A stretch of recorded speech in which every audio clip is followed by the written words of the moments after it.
So back during 9/11, 13 years ago now, an artist, New York-based artist by the name of William Basinski, found some old tape in his studio, and he decided to check it out. So he strung it up in his machine, and quickly realized that the tape had degraded so much that simply playing it would destroy the tape. So being the brilliant artist that he is, he decided to go ahead and let it run.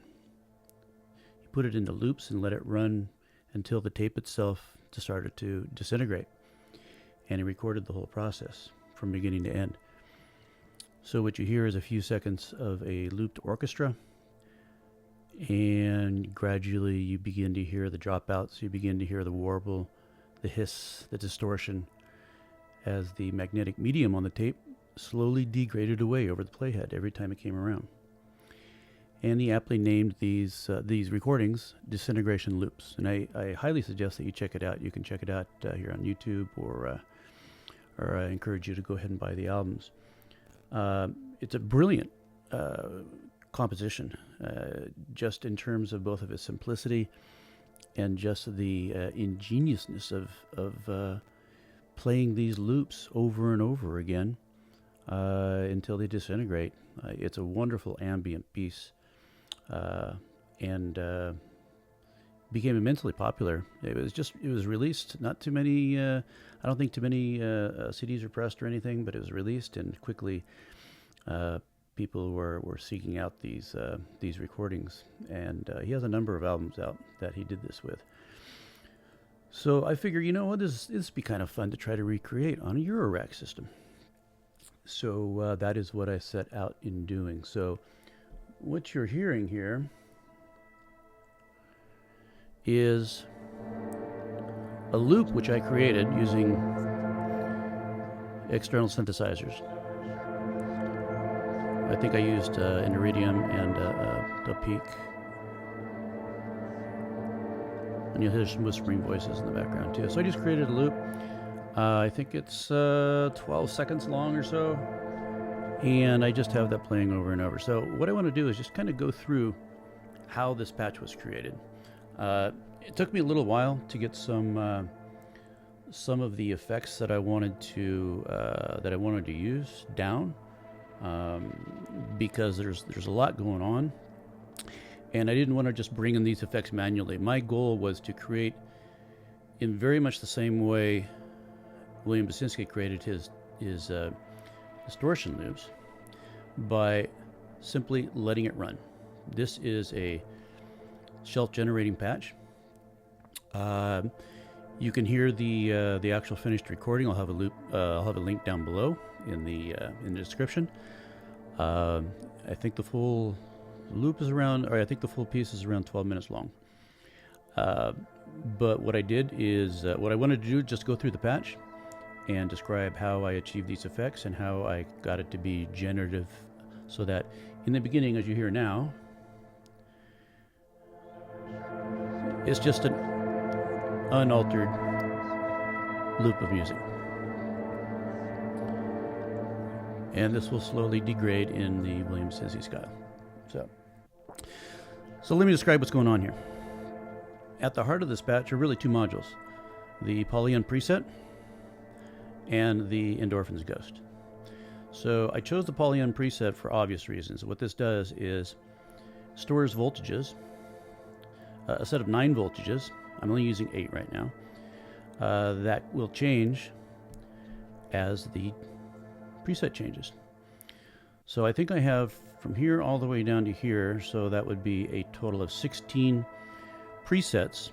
And in each preset, as you can see by the intensity of the lights on each of these knobs, if I go down to one of the last ones here, you can see that these are more well lit, which means that the voltage coming out is higher. So these CVs coming out of here, what do? For the most part, in the end, they go into Endorphins Ghost. Now, why did I choose Ghost? Ghost is obviously a multi-FX module. You have, I think, 4 or 5 different effects in here. You have everything from compression and overdrive distortion. You have a filter, you have reverb, and you have delay and comb filter, things like that. And right now I have it in the VCF reverb delay mode. So it goes through the filter first, into delay, and into reverb.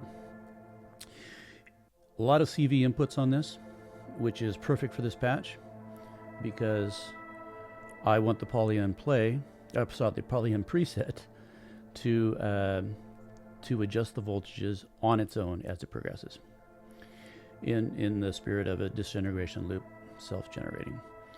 So as each one of these preset changes, different CVs are sent out to different parameters on the different effects, and in the end I hope I've achieved a convincing disintegration effect through time.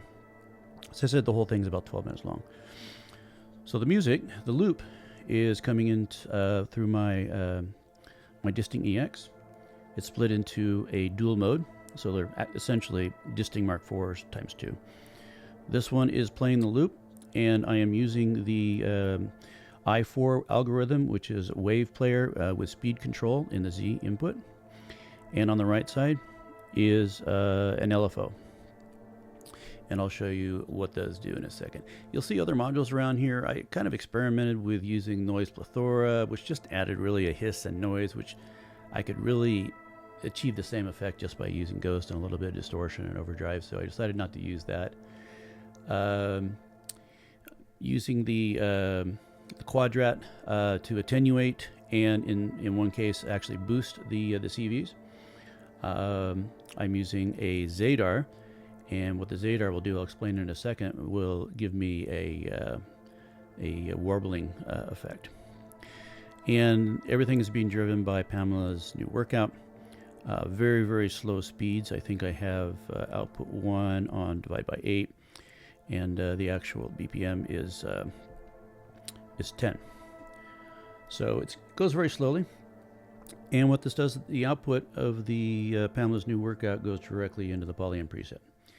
And I can show if you press all through, it's kind of a weird way to change Polyend Preset, but if I change the CV input, you'll see it is set to gate, which means that every time a signal is sent from Pam's New Workout, as you just see, it changes presets. Okay, so if I set it on this last preset, stop this, and if I start it, you'll see that it moves with each gate. Okay, so I think that the period of time I want to see is 25 seconds between each of these presets. So 25 times 16, you can probably do the math. It comes out to like 12 minutes or something like that. Okay, so each of the effects. Let me turn up the sound a little bit, and I'll go through what each of these knobs do. Now you can probably maybe see on my iPad, I have each one of these mapped out or drawn out, actually describing what they do. Helps me remember what they do because I've changed them around a lot. Let's turn it up. And we'll go through the effects one by one.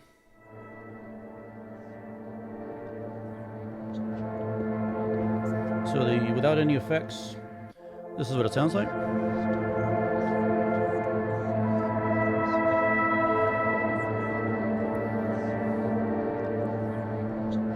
Now the first one is filter.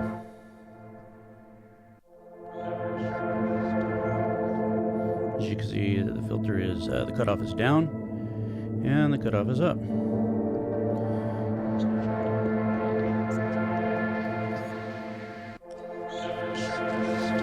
Okay, the second one is the distortion.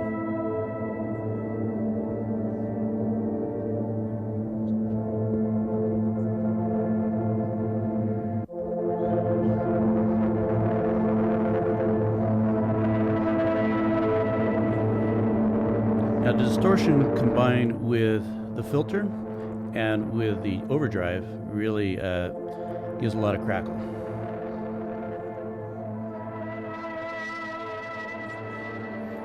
This one's drive.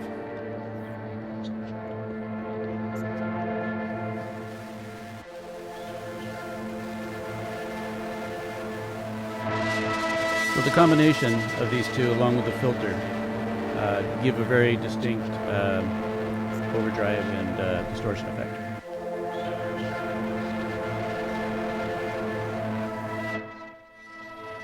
Okay, the third one, or fourth one rather, is delay. I didn't use a whole lot of delay because delay is not really a characteristic of tape being worn out, possibly. but I added it in just because it sounded kind of cool. This is a reverb, dry and wet.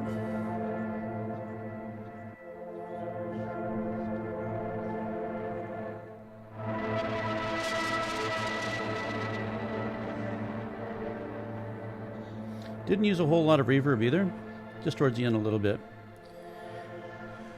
This one is the reverb tail.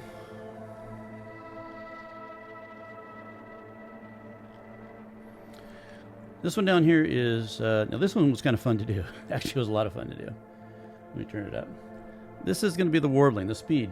So as the tape moves across the tape head, it gently stretches. And the older the tape is, the more it's going to stretch, and the more warble you're going to get.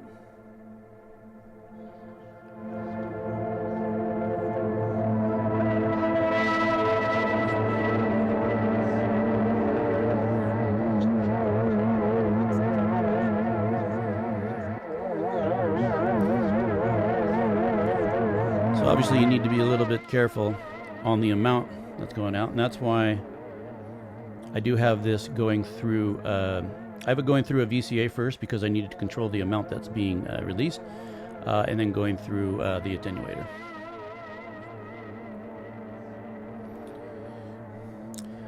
This one I'm not using, and this one is just effects dry and wet. No, I'm sorry, this one was the most difficult to do. What I needed to do was to simulate dropouts, and that's where Zadar comes in. So as you can see, I have voltages which drop out suddenly, and what these do, I had to bring this into my Quadratt.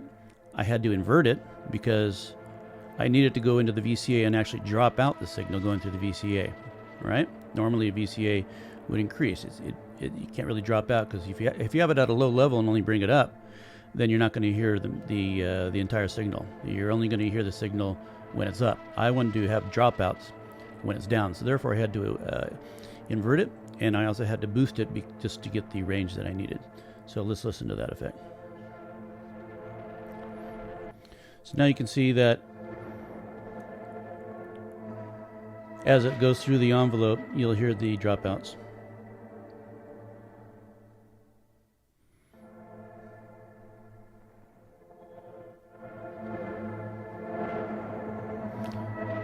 If I increase the voltage amount, you'll hear it even more.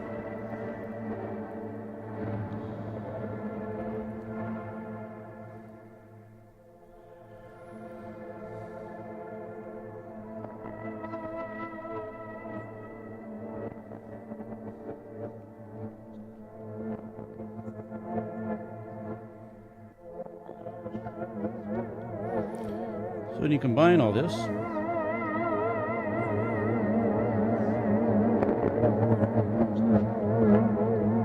you essentially get the end product at the end of the distortion loop.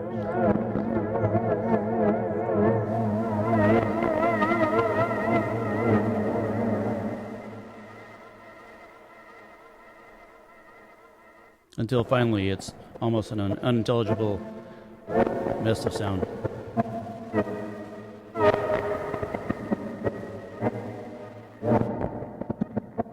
So all this is happening, again, every 25 seconds or so as it goes through each of the presets.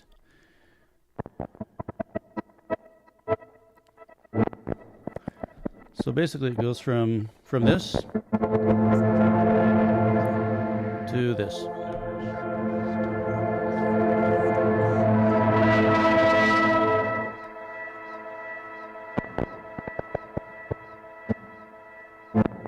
And everything in between.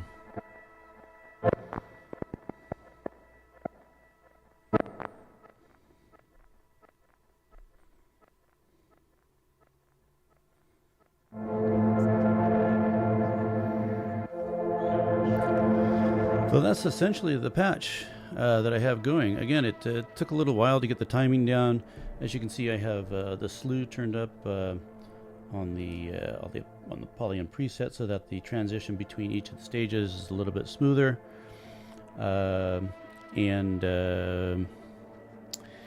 that's basically it. So the LFO is actually the one that will create the warble. If I turn that up.